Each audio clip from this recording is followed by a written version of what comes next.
నేను పాలిటిక్స్‌లకు దిగనంత వరకే. వన్స్ దిగిన్నంటే బాయి మీద గిరక నేను ఎవ్వనికి దొరక అన్నట్టే దుమ్ము లేపుకుంటా దూసుకుపోతుండుగా దళపతి విజయ్. తమిళనాడులో తగ్గేదేలే అనిపించినాక ఇప్పుడు అస్సలు తగ్గేదేలే అని పక్క రాష్ట్రాలల్లో ఎన్నికలలో కూడా పార్టీ పతార చూపించే పనుల పడ్డాడట. హాగో మొన్నటిదాకా ప్రచారాలు ఓట్లు అనుకుంటే బిజీలని తిరిగి మళ్ళీ ఇప్పుడేం ఎలక్షన్లు అనంటే తమిళనాడు సీఎం విజయ్ స్పీడ్ అయితే చూసేటోళ్ళకి కళ్ళు తిరుగుతట్టున్నాయి కానీ ఆయన మాత్రం ఆగకుండా విజిల్ పోడు అనిపిస్తుండగా. రెండేళ్ల సంద అటు సినిమాలు ఇటు పార్టీ పనులు అనుకుంటా తినే తీరిక కూడా లేకుండా బిజీగా ఉండే. మీదికెళ్ళి ఆయన 2 జాగాల పోటీ చేసుడే కాకుండా అన్ని నియోజకవర్గాల క్యాండిడేట్లను నిలబెట్టి ఎర్రటి ఎండలు కూడా ప్రసారం చేసి మొత్తానికి ట్విస్ట్ల మీద ట్విస్టులు చూసి సీదా సీఎం సీట్లో కూర్చున్నాడు. అమ్మయ్య ఇక ఇప్పటి సంది నిమ్మలంగా పాలన పథకాల మీద ఫోకస్ పెట్టి ప్రచారాలు ఎలక్షన్ల పంచాయతీ లేకుండా రిలాక్స్గా ఉంటాడు కావచ్చు అని అనుకున్నా గానీ మళ్ళా ఓ దిక్కు సర్కార్ నడిపించుకుంటేనే ఇంకో దిక్కు ఎలక్షన్లు క్యాండిడేట్లు ఓట్లు సీట్లు అనుకుంటా డబల్ బిజీ అవుతుండట దళపతి. ఇంకో నొద్దుల బెంగళూరు మున్సిపల్ కార్పొరేషన్ ఎలక్షన్లు రాబోతున్నాయట.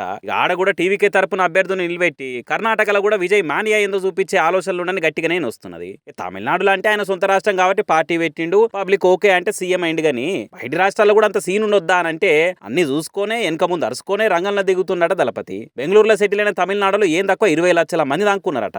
విజయ్ కి ఫ్యాన్స్ అసోసియేషన్లు కూడా బానే ఉన్నాయట అక్కడ.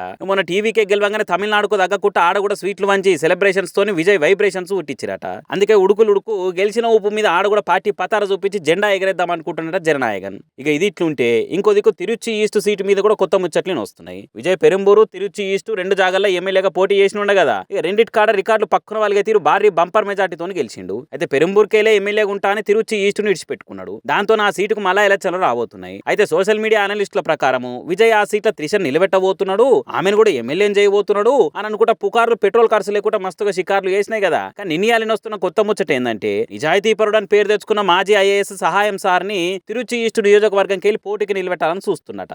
ఆయనకైతే పబ్లిక్ లో మస్తు మంచి పేరు ఉన్నది. వీధికేలో ఐఏఎస్ ఆఫీసర్ గా జనాలకు ఏం చేయాలి, ఎటువంటి పనులు చేయాలి అన్న ఆలోచన ఉంటది కాబట్టి ఆయన అయితేనే సూపర్ అని పార్టీల కడమ లీడర్లు కూడా ఒక్క తీరుగా చెప్పే వరకలా విజయ్ కూడా ఇదే ఫిక్స్ అయ్యింది అని వస్తున్నది. దీంతో త్రిష విజయ్ని పార్టీలకు తీసుకొస్తాడు, పక్కా సీట్ ఇచ్చి పొలిటికల్ లైఫ్ ఇస్తాడు అనుకుంటా మాల్ మసాలా కలిపి ముచ్చట్లు రాసుకొచ్చిన వాళ్ళంతా డిసప్పాయింట్లు ఉన్నారు కావచ్చు. కానీ విజయ్ ఆయన పైన వేసుకుంటా ముంగటికి పోతుంటే కొందరు ఆన్లైన్లో ఆత్రంగాలు మాత్రము త్రిష విజయ్ ముచ్చట్ల మీదనే టైం పాస్ చేస్తున్నారు ఇంకా అనుకుంటా గుల్గా పట్టిరు దళపతి దగ్గర ఫ్యాన్స్.